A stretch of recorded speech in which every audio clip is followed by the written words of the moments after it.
They say beauty has a price, but no one talks about who pays it. Because if they did, you'd never watch the Grammys the same way.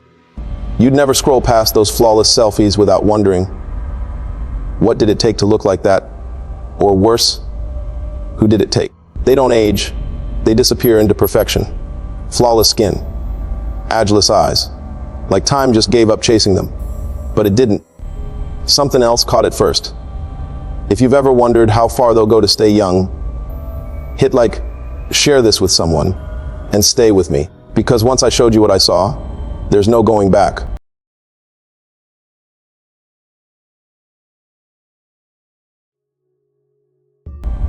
On the eve of 2022, I got the offer to serve in one of Beyoncé's houses for an in-house party she was holding.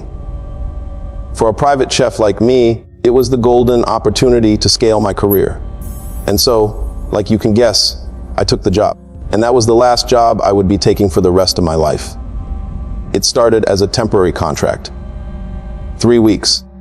A larger team had already been put together. 3 chefs, 2 assistants, a rotating cleanup crew, and a coordinator who managed all communication between the kitchen and the house manager. I wasn't in charge of anything. I was just there to cook. Prep, execute, rotate out. The usual. The estate was clean, quiet, private, not strange, not intimidating, just controlled.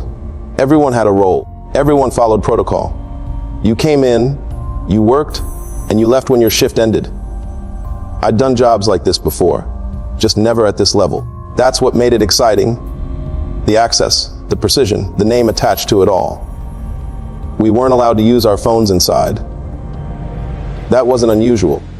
We stored them at the gate and picked them up on the way out.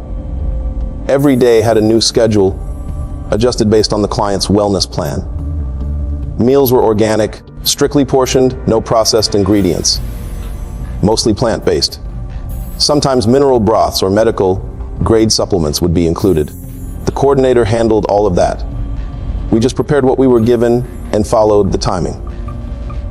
The house ran like a machine, not in a bad way, just tightly managed. You didn't chat. You didn't wander. You didn't ask for feedback. You kept your head down and worked. The assistant chefs had been there before and made it clear that staying quiet was what kept you coming back. I kept my distance from the client. I saw her maybe twice, both times in passing. She didn't speak to us, and she didn't need to. Everything came through notes, handwritten revisions to the menu, feedback on texture or temperature, reminders to avoid certain oils or pairings. The handwriting was clear, clean, direct. At the end of each shift, we were walked out. No hanging around. No small talk near the service entrance. Just clock in, clock out like any other job. The strange part, and I only realize this now, looking back, is how normal it all felt. How easily I slipped into the rhythm of it. I wasn't nervous. I wasn't suspicious. I felt lucky, grateful, even. Like I'd finally made it onto a list that mattered. And maybe that's why I ignored the things I probably shouldn't have. The things I brushed off because I thought they didn't concern me. But they did. Not all at once. Not in some dramatic way. It was slower than that. Just a few small choices. A few small signs that I should have paid more attention to. Instead, I stayed. I worked. I followed the schedule. And then, one day, the routine changed. Something broke in the kitchen. And that was the beginning of everything falling apart. By the time I started, the kitchen was already running. I was the newest hire. Not in charge of anything. Just one of several chefs rotating shifts across 2 meal blocks per day. Most of the food was plant-based, steamed roots, fermented grains, infused teas. Nothing heavy. Everything was weighed before plating and logged after. Every dish had a purpose. I followed the system like everyone else. First few days were quiet. Nobody made small talk. Phones were locked at entry. We worked fast and clean. No music. No clutter. The food never sat out for more than 10 seconds before it was moved. We didn't plate for a table. We plated for trays. Custom sets, each with initials marked in code. We were told not to memorize them, so I didn't.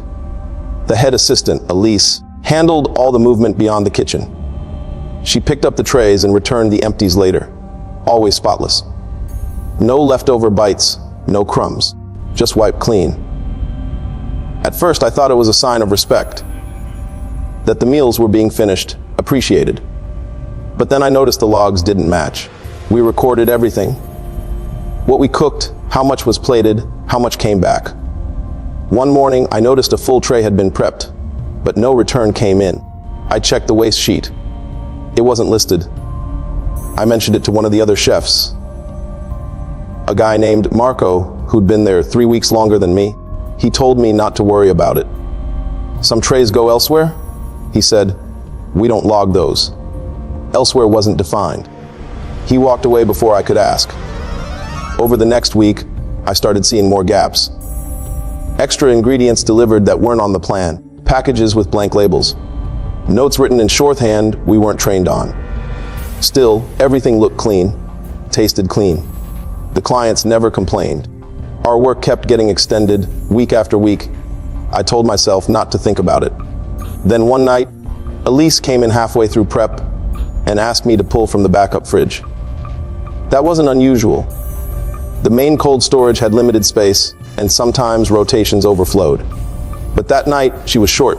She just handed me a key, no label, no temp notes, no log sheet. Just said, end of the hallway. Use what you need. I took the key and left the kitchen. There were 4 doors in that corridor. I opened the first one, empty. Second one, drinks and bulk items. Third, same. Fourth was colder. No markings on the handle. When I opened it, the light flickered for a second before settling. I didn't understand what I was looking at. Sealed bags. Not labeled like the others. Not portioned. Just stored. Some were stacked in sets, some in isolation. None of it made sense. I didn't stay long. I didn't take anything. I shut the door, brought the key back, and said I couldn't find the right shelf. Elise didn't press. She just nodded and handed me a new container from her own locker. That was the first time I realized there were ingredients we weren't allowed to see. And it wasn't my job to ask why. It was 3 weeks in when Elise got sick. Nothing serious. At least that's what they said. She handed me her key before leaving. A small silver tag labeled, Ingredients, South Storage. She barely looked me in the eye. Just said, you'll need this. In case anything runs low. I didn't ask questions. I was too busy keeping my head down, doing my job, pretending I belonged. The kitchen was full most days. At least 6 of us working through prep, plating, cleanup. Still, the weight of responsibility shifted the moment she left. I was the one now overseeing backstock. The dry pantry, cold rooms, freezer zones. No one else seemed to care. Then one evening, a Friday, the main freezer in our prep wing started acting up. Nothing major, just a flickering light and a rise in temp. We had meat scheduled for marination, and I didn't want to get blamed for spoilage. I remembered the hallway freezer Elise once mentioned. South wing, opposite the backup wine cellar. I grabbed the spare inventory cart and headed down. It was late, almost midnight. Everyone else had signed off or moved upstairs. I didn't bother telling anyone. The hallway was unlit, silent, colder than it should have been. I unlocked the door, rolled the cart in, and flicked on the overhead. This wasn't a kitchen freezer. The walls were lined with surgical, grade metal cabinets. A set of sealed glass freezers buzzed softly against the far end. Inside them, transparent bags stacked in rows, pale red and half frozen. No labels, no branding, just black handwritten letters. AB male 9Y, Opla female 60Y. Some of them were still dripping. At first, I thought it was meat. Then I leaned closer and saw the veins, the sealed dates. The frost layered unevenly like the bags had just been stocked. There were no racks, no food trays, just blood. So much blood, it didn't feel like storage. It felt like a bank, a vault. My first instinct was to start moving it, to get it to the working freezer upstairs, log it properly, follow protocol.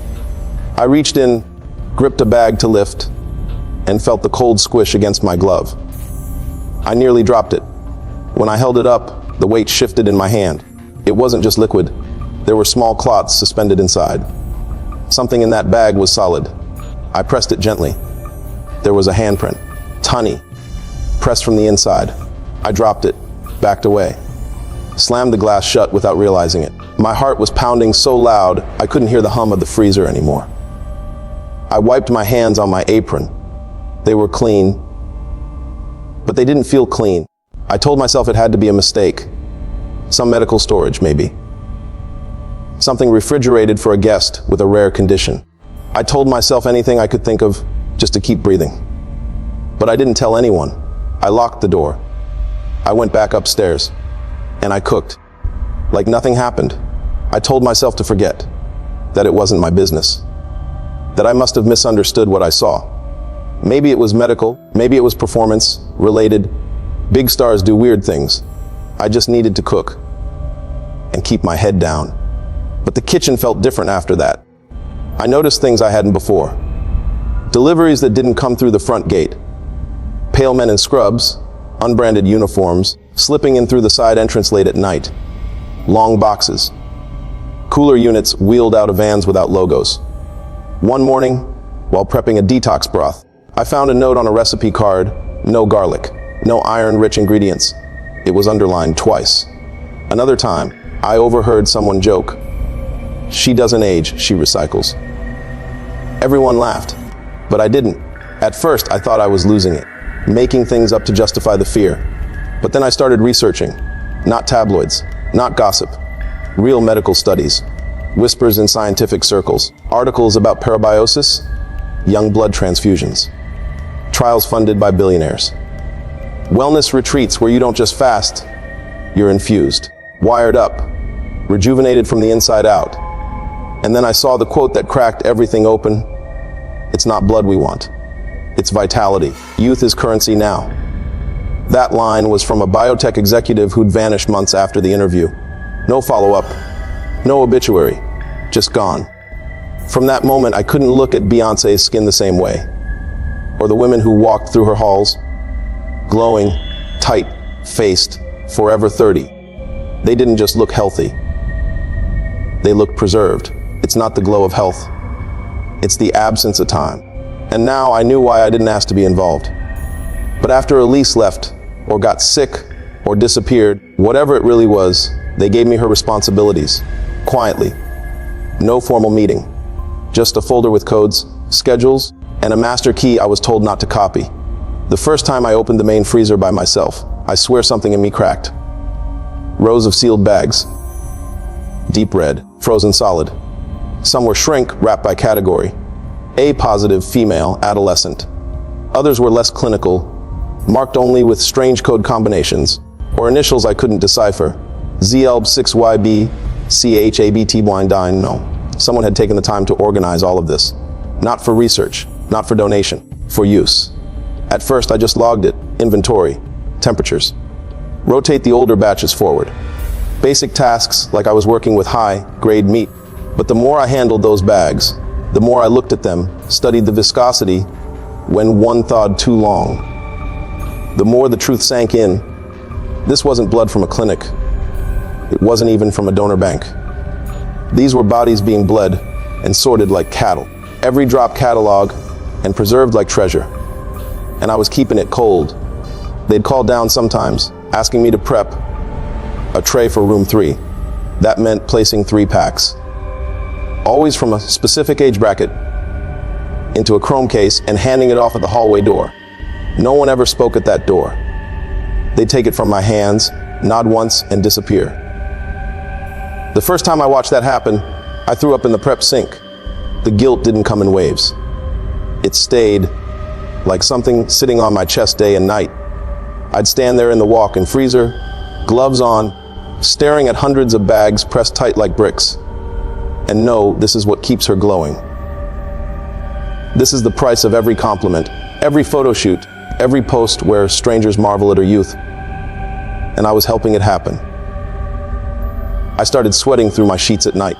I'd wake up gagging at phantom smells, antiseptic, chilled metal, wet copper. I stopped eating meat altogether. Couldn't stomach it. Couldn't separate it from the freezer in my head. But I didn't leave. I didn't run. Because I told myself if I quit, someone else would just take over. Someone with no hesitation. Someone who wouldn't feel their hands shaking when they touched the zip seal of a bag labeled IF 3M Plus. I kept it all going, quietly, diligently. And every now and then, I'd catch a glimpse of her coming downstairs, radiant, weightless skin like she was made of light. People would whisper about how she hadn't aged a day, about how she looked better now than ever, about how her beauty was otherworldly. I wanted to scream every time I heard it, because I knew I was the one keeping the cold chain intact. I was the one helping her stay young. And every minute I stayed there, I was the monster too. If any part of this sounds unbelievable to you, good. That means you still live in the world they want you to see. But if it doesn't, then share this, like it. Subscribe if you haven't already, before they erase me like they erased the others. I didn't leave the job right away. Not because I was brave, because I was stuck. Elise was gone, the others said nothing, and I was still technically on payroll. They paid me for the rest of her contracted time. No conversations, no follow-ups. Just an envelope left in my name with no return address. It felt less like payment and more like closure.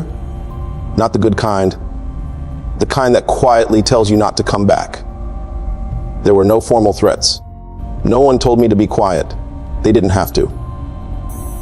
When something is big enough, powerful enough, it doesn't need to yell. It just waits, and everyone understands. I left Los Angeles 2 weeks later, changed my number, deleted everything from my phone that mentioned that house. I told people I was burnt out from private gigs.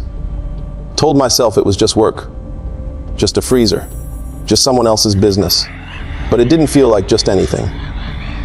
For a while, I tried to convince myself I imagined parts of it. Maybe I misread the labels. Maybe it wasn't what I thought. But that story wore thin every time I shut my eyes. I'd see that frozen plastic, the color seeping through. And in my chest, a pressure that never left. The strange part is, when I finally decided to go back, I couldn't. I don't mean I was afraid. I mean, I literally couldn't find the house. I followed the same route, same GPS coordinates. I still had the old email from the assistant who hired me. None of it led anywhere. The streets didn't match. The pin dropped into an empty lot. I even called the chef who recommended me. The number was no longer in service. Everything gone, like it was erased. I live in a smaller city now. I rent a basement apartment below a family that doesn't ask questions. I take cash jobs, keep to myself. Some nights I write everything down, not because I think someone will read it, but because I'm terrified I'll forget. Not the memories, the feeling. That numbness when you see something you're not supposed to see and realize there's no one you can tell. I don't know how long I'll be able to keep this straight. The timeline gets fuzzy. Some parts replay more than others. Some disappear entirely. But this video, this story, it's the only thing I have left. And if they wipe that too, then maybe none of this ever happened. I've carried this for over a year now. And no matter how much I try to move on, it's like the weight of it keeps pressing against my chest. Because once you see the machine behind all this beauty, the part no one's allowed to talk about, you can't unsee it. And it's not just what happens in private clinics or elite homes. It's the way the world has normalized it all. Everywhere you turn, there's a new face that doesn't move. A jawline that wasn't there before. Lips pulled tight. Cheeks that reflect studio light. And people don't even blink anymore. They applaud it. They save it to their Pinterest boards. They show it to their surgeons and say, "Give me this." You think I'm just talking about celebrities. It's gone beyond that. Look at Instagram, TikTok. Look at how ordinary people are rushing to slice, inject, freeze, stretch, and bleach themselves into something unrecognizable.